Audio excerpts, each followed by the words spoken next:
8 de la mañana, 30 minutos. Empezó labores como presidente de Ecopetrol Ricardo Roa Barragán. Juan Manuel, lo saludamos, le damos la bienvenida aquí a RCN Radio. Bienvenido, doctor Roa, gracias por estar con nosotros. Jesús, muy buenos días para usted, para Juan Manuel, para todos los demás integrantes de la mesa de trabajo de RCN Básica. Muchas gracias, doctor Roa, por estar aquí en RCN Radio. Hablemos del reto. ¿Con qué reto empieza usted la presidencia de Ecopetrol? Escuchaba mejor las declaraciones que usted entregó ayer cuando asumió oficialmente, en el sentido de que no va a matar la gallina de los huevos de oro, sino que la va a proteger.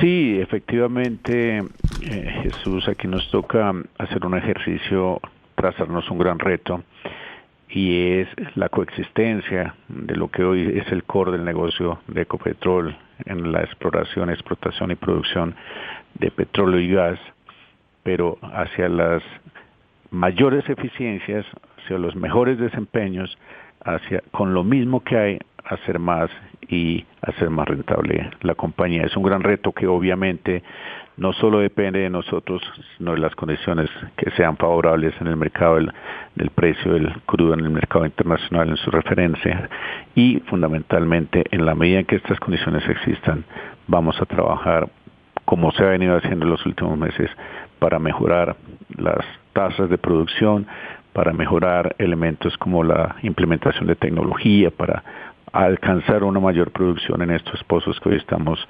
explotando, y también para la mejora de lo que se conoce técnicamente como el recobro mejorado. En eso tenemos un gran reto, y obviamente en el ponerle el acelerador a todos los proyectos de generación de energía renovable, y a un elemento muy importante, la sustitución y a la reconversión tecnológica de nuestro propio parque de generación térmica, donde tenemos un gran reto para adelantar desde Ecopetrol. Doctor Roa, ahora ya como presidente de Ecopetrol, usted, después de varios años de la gestión de Felipe Bayón, finalmente, ¿qué va a hacer Ecopetrol en materia de exploración y explotación petrolera en Colombia?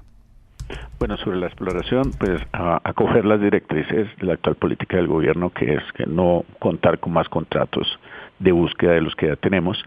Nosotros en Colombia tenemos prácticamente 50 contratos para buscar petróleo y gas. En el contexto internacional son unos 59 contratos vigentes en los que podemos hacer una mejor efectividad, un mayor éxito en esa búsqueda, en esa exploración, en esos hallazgos de petróleo y gas.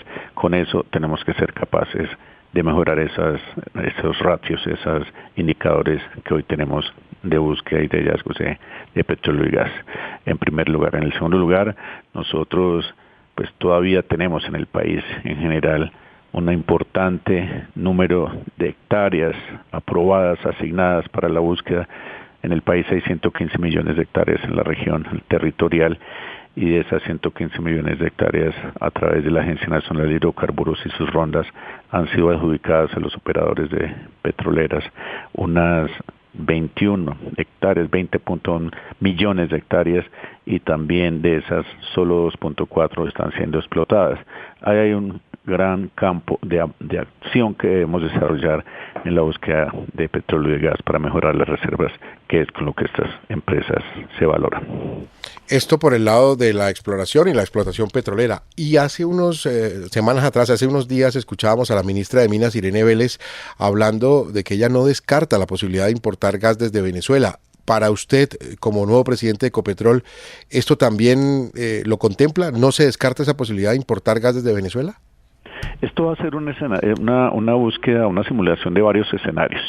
Hoy por hoy, lo que tenemos en reservas de gas, y como somos prácticamente autónomos en la producción y el consumo del gas, con excepciones, importamos por la regasificadora de la costa para alimentar en momentos críticos la generación térmica, una gran mayoría sustentada en gas en el Caribe.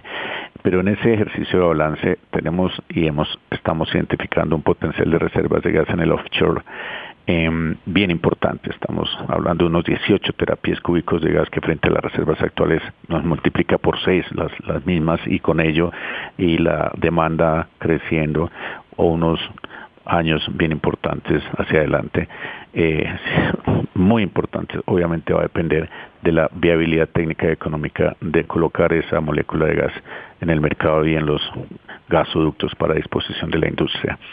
Ese es un primer reto. El segundo, no hay que descartar al país vecino. Venezuela tiene unas reservas de 202 terapiés cúbicos, esto es casi 100 veces lo que tenemos hoy de reservas probadas nosotros. Y en ese orden de ideas, lo que nos debe interesar en este momento, lo que debemos hacer responsablemente es garantizar la seguridad energética del país en estos recursos, petróleo, gas, y obviamente en lo que hace la sustitución de los mismos por energías renovables, por hidrógenos de los de la combustibles de los de la transición, el hidrógeno verde, el hidrógeno azul, que son un camino importante y son los elementos en el medio de la transición energética de los fósiles hacia las energías renovables. Doctor Roa, le planteo el tema anterior de Jesús de otra manera. Ahora que, bueno, en un par de horas comienza la conferencia internacional sobre Venezuela, cuando se han restablecido las relaciones con ese país y conociendo su amistad, sus vínculos con el presidente Gustavo Petro, sobre ese aspecto específico de traer gas de Venezuela, ¿hay alguna instrucción del presidente Petro? Porque pues si no lo necesitamos, ¿para qué hacerlo, verdad? Salvo que se quiera ayudar al vecino país.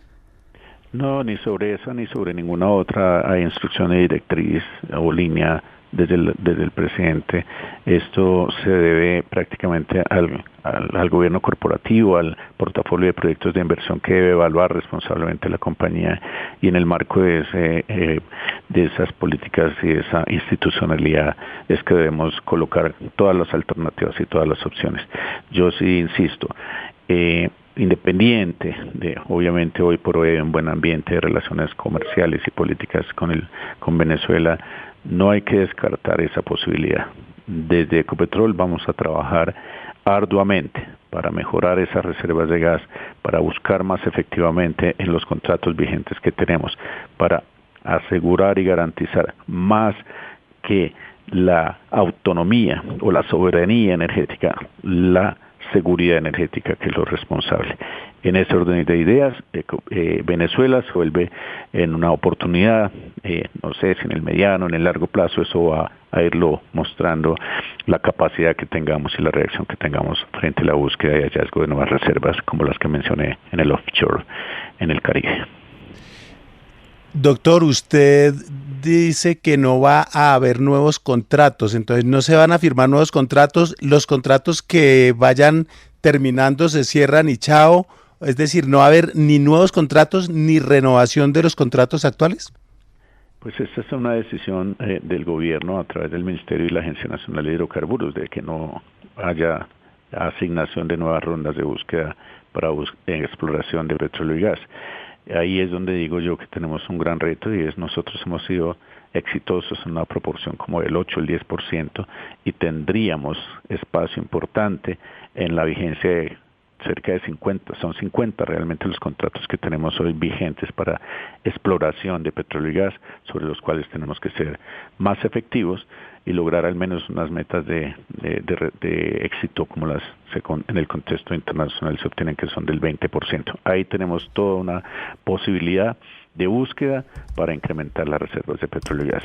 En el evento en que no hubiera ese potencial que hay en Gorgón y en las otras plataformas en Uchua, en la plataforma, en las exploraciones que se han hecho preliminarmente en el offshore del 18 terapiés cúbicos, pues tendríamos que pensar. Hay dos proyectos que hoy siguen haciendo trámite, y es la regasificadora de Buenaventura en el Pacífico, y obviamente el fortalecimiento de la regasificación que ya está instalada hace unos 8 años en el país para proveer y garantizar el suministro de gas natural a la generación térmica de la costa Caribe.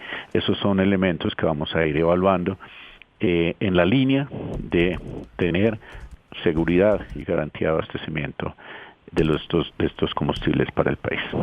Doctor Roa, pero en la idea, en la intención de garantizar la autonomía y la independencia energética del país, ¿no es un poco prematuro anunciar que no va a haber nuevas exploraciones, nuevos contratos para exploración antes de tener listas las nuevas energías? ¿No nos pone eso en riesgo?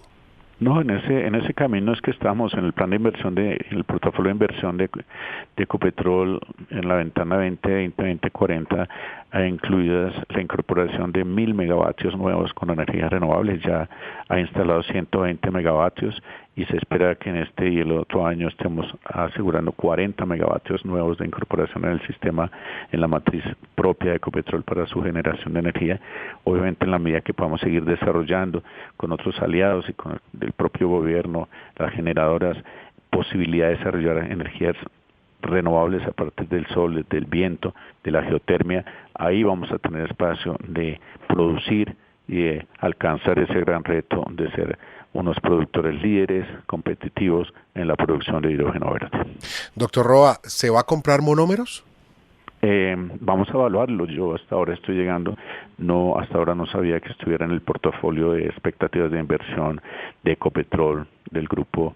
La compra de monómeros habrá que hacer lo que se conoce como la debida diligencia, como la banca de inversión que mire cuánto es el precio de la compañía, pero siempre procurando asegurar el insumo más importante de esta transformación de la urea en fertilizantes, que es básicamente el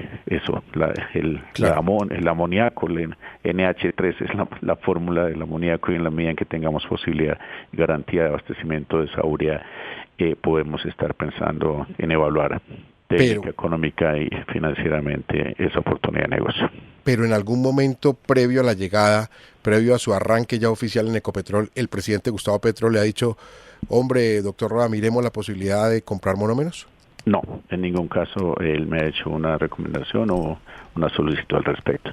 Sí escuché al ministro de Hacienda pronunciarse respecto de esta posibilidad, y obviamente en el marco de estos protocolos y estas exigencias que la institucionalidad del Código de Gobierno Corporativo de Ecopetrol demandan, habrá que hacer una debida diligencia muy juiciosa, muy rigurosa, muy técnica en la línea de evaluar. Obviamente, en el tema de la seguridad alimentaria es una opción buena, pensar en una producción mucho más eficiente, más competitiva y menos costosa de la materia básica para los fertilizantes, que es la urea, y si es el negocio, habrá que evaluarlo y mirarlo con detenimiento. ¿Y cuál va a ser su política, la política de Ecopetrol frente al fracking? No, ya viene haciendo trámite de manera acelerada un proyecto de ley en el Congreso de la República para prohibir el fracking. Yo lo que estoy viendo desde Ecopetrol es un par de contratos que han sido asignados para unos pilotos de fracking. Los evaluaremos con detenimiento y sobre las cláusulas mismas que existan.